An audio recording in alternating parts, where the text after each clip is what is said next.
اللہ رب العزت اپنے مقدس کلام قرآن مجید و فرقان حمید میں ارشاد فرماتا ہے، سورہ بقرہ کی آیت ہے اور دوسرا پارہ ہے، وَلَا تُبَاشِرُوهُنَّ وَأَنْتُمْ عَاكِفُونَ فِي الْمَسَاجِدِ، عورتوں سے مباشرت نہ کرو جب کہ تم مسجدوں میں اعتکاف کیے ہو۔ دیکھیں اعتکاف کے حوالے سے بہت ساری حدیث مبارکہ موجود ہیں اور کتنی برکتیں ہیں، اس کی کتنی فضیلتیں ہیں۔ صحیحین میں ام المؤمنین حضرت عائشہ صدیقہ رضی اللہ تعالی عنہا اس حدیث پاک کے راوی ہیں، آپ روایت کرتی ہیں کہ اللہ کے رسول صلی اللہ تعالی علیہ وسلم رمضان کے آخر عشرے کا اعتکاف فرمایا کرتے تھے۔ رمضان کے آخر عشرے کا اللہ کے حبیب صلی اللہ تعالی علیہ وسلم اعتکاف فرمایا کرتے تھے۔ دیکھو اعتکاف کرنا سنت کفایہ ہے، اگر کچھ لوگوں نے کر لیا نا شہر کے اندر تو پھر کسی سے مطالبہ نہیں کیا جائے گا، اور اگر کسی نے نہیں کیا تو سب سے مطالبہ کیا جائے گا۔ جیسے ایک یا دو انسان نے پورے شہر کے اندر کر لیا، مسجد کے اندر وہ بیٹھ گئے اعتکاف کی نیت سے، تو پھر کسی سے مطالبہ نہیں ہوگا۔ دوسری بات یہ ہے کہ اعتکاف بھی پھر تین قسم کا ہوا کرتا ہے۔ ایک تو ہے واجب، کہ اعتکاف کی منت مانی، یعنی زبان سے کہا محض دل میں ارادے سے واجب نہیں ہوگا۔ ایک ہے سنت مؤکدہ کہ رمضان کے پورے عشرے اخیر یعنی آخر کے 10 دنوں میں اعتکاف کیا جائے۔ 20ویں رمضان کو سورج ڈوبتے وقت بنیت اعتکاف مسجد میں ہو، اور 30ویں کے غروب کے بعد یا 29 کو چاند ہونے کے بعد نکلیں۔ اگر 20ویں تاریخ کو بعد نماز مغرب، ایسا ہوتا ہے بہت ساری جگہوں پر، مطلب وہ اعتکاف میں جو بیٹھنے والے ہیں پھر وہ مغرب سے پہلے نہیں آتے، وہ سارے سامان اپنے اکٹھا کرنے میں لگ جاتے ہیں، پہلے سے تیاری ان کی مکمل نہیں ہوا کرتی ہے، تو سامان ومان لانے میں انہیں پھر وہ مغرب کے بعد کا وقت ہو جاتا ہے۔ تو اگر ایسا کوئی کرتا ہے تو اگر 20ویں تاریخ کو بعد نماز مغرب اعتکاف کی نیت کی تو سنت مؤکدہ ادا نہ ہوئی، اور یہ اعتکاف سنت کفایہ ہے۔ اگر سب ترک کریں تو سب سے مطالبہ ہوگا، اور شہر میں ایک نے کر لیا تو سب بری ذمہ۔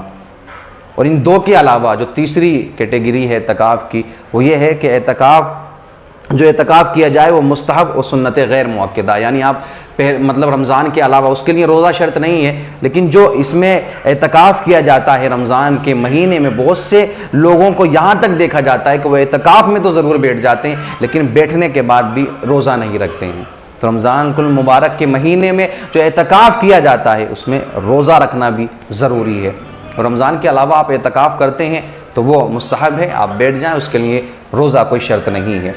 تو اعتکاف کی کیا فضیلتیں ہیں، کتنی برکتیں حاصل ہوتی ہیں معتکف کو، آپ دیکھیں۔ ابو داؤد کی حدیث ہے کہ معتکف پر سنت، یعنی حدیث سے ثابت یہ ہے کہ نہ مریض کی عیادت کو جائے گا جب مسجد میں وہ بیٹھ جائے۔ اب اعتکاف کرنے والوں کو یہ بھی دیکھا جاتا ہے کہ بیٹھ گئے، پتہ نہیں ان کی نیت کیا ہوتی ہے، اللہ بہتر جانے، ورنہ ہماری نیت تو یہ ہونا ضروری ہے کہ بھئی اللہ اور اس کا رسول ہم سے راضی ہو جائیں، اللہ راضی ہو جائے، اس کے رسول ہم سے راضی ہو جائیں۔ تو پھر ایک مسلمان کے لیے اور کیا چاہیے اس کو، ایک مسلمان کو اس سے بہتر کیا بات ہو سکتی ہے؟ لیکن دوسرے لوگ اور بہت ساری نیتیں رکھتے ہیں، وہ نیت کے جو جائز بھی نہیں ہے شریعت کے اندر، وہ اپنا الگ الگ ارادہ رکھتے ہیں۔ یہاں تک بھی دیکھا گیا ہے کہ بھئی کسی لڑکی کو حاصل کرنے کے لیے، مجھے بڑا افسوس ہوا جب مجھے پتہ چلا کہ کسی لڑکی کو حاصل کرنے کے لیے پھر لوگ اعتکاف میں بیٹھ گئے، تو یہ کون سی نیت ہوئی بھائی؟ اگر آپ کے مقدر میں، آپ کے نصیب میں ہے تو پھر آپ کو ملنا ہی ہے وہ، لیکن کوئی بھی ایسی نیت نہ کریں کہ آپ بیٹھیں بھی 10 دن، اپنے گھر والوں سے جدا رہے، اپنے گھر والوں سے الگ رہے، سارے کام کاج کو آپ نے چھوڑا، پھر بھی جو ثواب ہیں، جو برکتیں ہیں اس کی، وہ آپ حاصل نہیں کر پائے۔ تو دیکھیں معتکف پر کیا ضروری ہے کہ نہ مریض کی عیادت کو جائے گا، نہ جنازے میں حاضر ہو، نہ عورت کو ہاتھ لگائے اور نہ اس سے مباشرت کرے، اور نہ کسی حاجت کے لیے جائے مگر اس حاجت کے لیے جا سکتا ہے جو ضروری ہے، اور اعتکاف بغیر روزے کے نہیں، اور اعتکاف جماعت والی مسجد میں کرے۔ دیکھیں بغیر روزے کے اعتکاف بھی نہیں ہوگا، آپ بیٹھ گئے اعتکاف میں، پھر روزہ نہیں رکھ رہے ہیں، وہاں کھا رہے ہیں آپ، بیٹھے اس لیے کہ بھئی لوگ کہیں کہ یار وہ تو فلاں بندہ بڑا نیک ہے یار، اعتکاف میں بیٹھا تھا وہ تو، لیکن وہاں مسجد میں بیٹھ کر کے گلچھڑے اڑا رہے ہیں۔ اور اب تو یہ دور ہے نا سوشل میڈیا کا، موبائل کا دور ہے، تو موبائل بیٹھے اپنے ٹائم پاس کر لیا مسجد میں بیٹھ کر کے۔ کیونکہ جو انسان 15 منٹ کے لیے مسجد میں فرض نماز کی ادائیگی کے لیے نہیں جاتا، اور وہ اچانک پھر 10 دن کے لیے اسے مسجد میں بیٹھنا پڑے، تو کتنا ایک اسے عجیب سا محسوس ہوگا، حالانکہ وہ اپنی مرضی سے بیٹھا لیکن پھر بھی اسے عجیب سا لگے گا نا. تو پھر وہ ٹائم پاس کرنے کے لیے موبائل لے لیا اور دوسرے کاموں میں لگے رہے، باتیں کرتے رہیں، تو پھر ایسا اعتکاف کرنے سے کیا فائدہ؟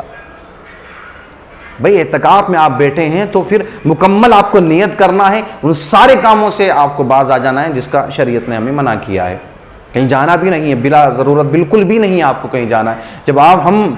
جنازے میں شرکت نہیں کر سکتے، کسی مریض کی عیادت کے لیے نہیں جا سکتے، تو آپ پھر بے وجہ میں مسجد سے باہر نکلیں گے، آپ کوئی بھی غلط کام کریں گے. تو اعتکاف میں جتنے بھی دن بیٹھے ہیں آپ کے لیے ضروری ہے کہ آپ اپنا ہر وقت اللہ کی یاد میں گزارنے کی کوشش کریں، اللہ کی عبادت میں گزارنے کی کوشش کریں. ابن ماجہ اور ابن عباس رضی اللہ تعالی عنہما سے روایت ہے کہ رسول اللہ صلی اللہ تعالی علیہ وسلم نے معتکف کے بارے میں فرمایا. دیکھیں معتکف کی کتنی بڑی فضیلت ہے اور کتنا اسے ثواب ملتا ہے کہ وہ گناہوں سے باز رہتا ہے اور نیکیوں سے اسے اس قدر ثواب ملتا ہے کہ جیسے اس نے تمام نیکیاں کی، اتنا اسے ثواب ملتا ہے. ایک اور حدیث ہے بیہقی امام حسین رضی اللہ تعالی عنہ سے حدیث راوی ہیں آپ اس حدیث کے کہ حضور اقدس صلی اللہ علیہ وسلم نے فرمایا کہ جس نے رمضان میں 10 دنوں کا اعتکاف کر لیا، یعنی بتایا نا آپ کو کہ 20ویں رمضان میں عصر کے بعد میں آپ کو مسجد میں پہنچ جانا ہے پورے مکمل ارادے سے، مغرب سے پہلے عصر کے بعد میں پورے مکمل ارادے سے پہنچ گئے، آپ نیت کر لی آپ نے اعتکاف کی، بیٹھ گئے. پھر آپ کو آخر میں یا تو 29 کا چاند ہو جاتا ہے تو پھر آپ کو نکل جانا ہے، یا 29 کا چاند نہیں ہوا 30 میں، تو 30 میں جب مغرب کی نماز ہو جائے تو اس کے بعد میں آپ کو مسجد سے باہر آ جانا ہے. تو دیکھیں کتنا ثواب ہے. حضرت امام حسین رضی اللہ تعالیٰ عنہ حدیث پاک کے راوی ہیں، میرے آقا کریم صلی اللہ علیہ وسلم نے ارشاد فرمایا کہ جس نے رمضان میں 10 دنوں کا اعتکاف کر لیا تو وہ ایسا ہے جیسے 2 حج اور اس نے 2 عمرے کر لی. 2 حج کے لیے شاید آپ اس دور کے حساب سے پیسے جوڑیں گے تو ایک انسان کا کم سے کم 5-6 لاکھ کا تو خرچہ ہے. وہ جہاں تک بات ہے 2 عمرے کی تو وہ 1-1.5 لاکھ میں تو عمرے میں بھی آدمی ہو ہی جاتا ہے. اب کوئی یہ نہ سمجھے کہ جا کر کے بیٹھ گئے کچھ نہیں کیا تو پھر اسے یوں ہی ثواب مل جائے گا. نہیں میرے عزیزو، پوری جو شرائط ہیں اعتکاف کے ان کو آپ کو فالو کرنا پڑے گا، ان پر آپ کو عمل کرنا پڑے گا، پھر کہیں جا کر کے آپ کا اعتکاف مکمل ہوگا. تو جو اعتکاف میں بیٹھ گیا تو معتکف اگر صحیح طریقے سے اللہ رب العزت کی اس نے عبادت کی اور جو مکمل شرائط ہیں ان کو فالو کیا، ان پر عمل کیا، تو میرے آقا ارشاد فرماتے ہیں کہ وہ اسے 2 حج اور 2 عمرے کا ثواب ملے گا. دیکھیں کہیں گئے بھی نہیں، پھر اللہ رب العزت نے اتنا ثواب عطا فرما دیا.